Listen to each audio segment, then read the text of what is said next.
வணக்கம் நண்பர்களே. தற்காலிக ஆசிரியர் நியமனம் அப்படின்னு சொல்லி ஒரு வாரம் போச்சு.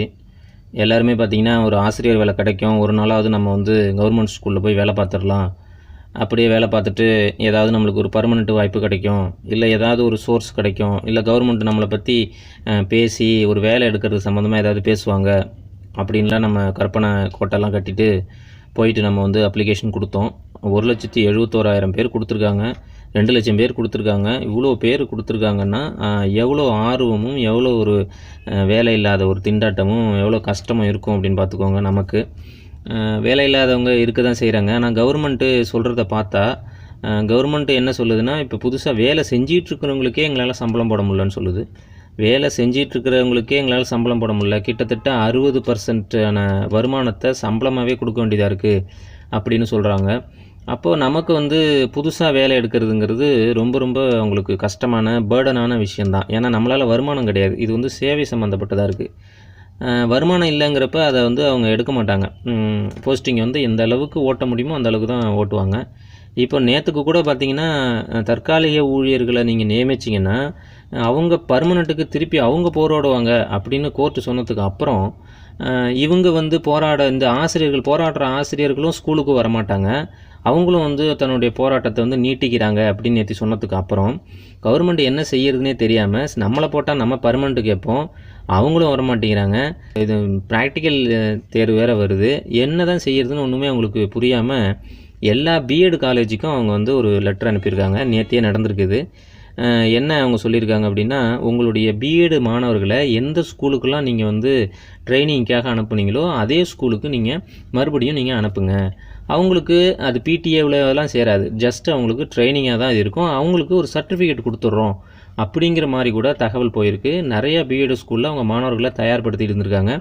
எதுக்குன்னா, இந்த தற்காலிக ஆசிரியரையும் போடக்கூடாது அப்படிங்கிறதுக்காக. அதுக்கப்புறமா தான் கொஞ்சம் கொஞ்சமாக அந்த நீதிபதி அவர் இன்றைக்கி மத்தியானத்துக்குள்ளே நீங்கள் போய் சேரணும்னு சொன்னதுக்கப்புறம் ஆசிரியர்கள் ஒவ்வொரு பள்ளிக்காக அவங்கவுங்க தன்னுடைய பணிக்கு திரும்பியிருக்காங்க. நிறைய பேர் திரும்பியிருக்காங்க அப்படின்னு நியூஸ் வருது, சில பேர் இன்னும் திரும்பலை அப்படின்னு வருது.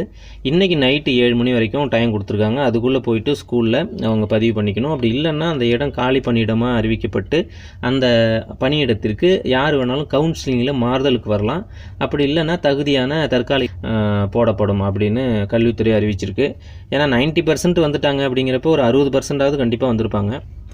60% வந்துட்டுனா மீதி இருக்கிற 40% மட்டும் அவங்க மட்டும் போராட மாட்டாங்க, அவங்களும் வந்துடுவாங்க. ஸோ அந்த பிரச்சனை முடிஞ்சிருச்சு அப்படின்னு தான் நினைக்கிறேன். ஆசிரியருடைய அந்த போராட்டம் முடிஞ்சு போச்சு அப்படின்னு தான் நினைக்கிறேன். அதனால் இப்போ நம்ம கொண்டு போய் பார்த்திங்கன்னா எவ்வளோ கூட்டம் ஸ்கூலில் தற்காலிக ஆசிரியர்களுடைய கூட்டம் பாவம் அவங்க எல்லாமே போயிட்டு வெயிட் பண்ணிக்கிட்டு ஜெராக்ஸ் போட்டுக்கிட்டு அதுலேயே அந்த சர்டிஃபிகேட் வாங்குகிற ஒரு 1008 கேள்வி கேட்டு அதெல்லாம் சகிச்சுக்கிட்டு கொண்டு போய் கொடுத்துட்டு இப்போ நமக்கு எந்த விதமான வேலையும் இல்லை அப்படின்னு சொல்லும்போது கொஞ்சம் வருத்தப்பட தான் செய்வோம். இருந்தாலும் நம்ம அந்த வேலைக்கு போகிறது, அதுலேருந்து நமக்கு பணம் கிடைக்கிறது, அதுக்கப்புறம் அது பர்மனெண்ட் ஆகிறது, அந்த மாதிரியான கற்பனைகள்ங்கிறது நடக்காத ஒன்றா தான் இருக்குது. ஏன்னா இது ஏற்கனவே ஒரு தடவை நடந்தது. ஸ்ட்ரைக் நடக்கிறப்ப அவங்க பீரியடில் போட்டப்போ ரொம்ப கம்மியான நபர்கள் தான் போட்டாங்க, ஒரு கிட்டத்தட்ட ஒரு 20,000 பேர் தான் இருக்கும்னு நினைக்கிறேன். அவங்களுக்கு எல்லாருக்குமே 4,000 பேசிக்கில் போயிட்டு அப்புறம் 10,000 பேசிக்கு போயிட்டு அப்புறமா அது ஆட்சி மாறும்பொழுது அவங்க பர்மனெண்ட் செய்யப்பட்டாங்க.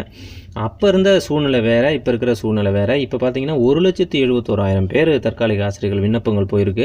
அதில் மினிமம் பார்த்திங்கன்னா 1 லட்சம் பேராவது நம்ம டெட்டு பாஸ் ஆனவங்க இருப்பாங்க. அதில் பிஜி டெட்டு இல்லாமல் பிஜி இருக்கிறவங்க கூடுதலாக இருப்பாங்க. அதனால் இவ்வளோ பேருக்கும் ஆசிரியர் பணி கொடுத்து ரிட்டைன் பண்ணி அந்த ஸ்கூல்லையே வேலை பார்க்க வைக்கிறதுங்கிறது ரொம்ப முடியாத ஒரு காரியம். கண்டிப்பாக நம்ம போய் ஜாயின் பண்ணியிருந்தால் கூட இன்னும் ஒரு வாரத்தில் நம்மளை கண்டிப்பாக வெளில அனுப்பியிருப்பாங்க. அதுக்குள்ளே காசை ஏதாவது உங்களுக்கு பின்னாடி நாங்கள் கொடுக்குறோன்னு சொல்லிட்டு வெளில அனுப்பியிருப்பாங்க. அதனால் இந்த வேலை கிடைக்கலையேன்னு யாரும் நீங்கள் வருத்தப்பட தேவையில்லை. கடுமையாக உழைங்க, தொடர்ந்து படிங்க, வேறு வழி இல்லை. போட்டி போட்டு தான் ஒன்றும் அதிக மக்கள் தொகை, அதிகமான ஸ்டூடெண்ட்ஸ் கவர்மெண்ட் ஸ்கூலில் இல்லாதது ஒரு காரணம். இதெல்லாமே தான் ஒரு ஃபேக்டர். கவர்மெண்ட் மட்டுமே நம்மளை தேர்ந்தெடுக்கலை அப்படிங்கிறது மட்டும் நம்ம சொல்லக்கூடாது, இதுவும் ஒரு ஃபேக்டர். யாரும் கவர்மெண்ட் ஸ்கூலில் பிள்ளைங்களை சேர்க்க மாட்டேங்கிறாங்க.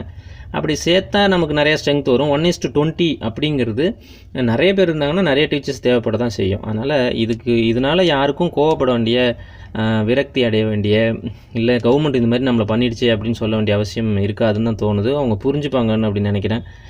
போட்டி போடுங்க, கொஞ்சம் போஸ்டிங்க்கு நிறைய பேர் போட்டி போடுற மாதிரி தான் வருது. அதனால் திறமையாக படிங்க, கான்ஃபிடெண்ட்டாக இருங்க. வேலைக்கு போகணுங்கிற ஒரு பெரிய இலக்கை எப்போதுமே மனசில் நினச்சிட்டே இருங்க. வரப்போகிற எக்ஸாமில் டிஆர்பி எக்ஸாம்லேயோ டெட் எக்ஸாம்லேயோ குறைஞ்ச போஸ்டிங்காக இருந்தாலும் போராடி வின் பண்ணி போங்க. நன்றி நண்பர்களே.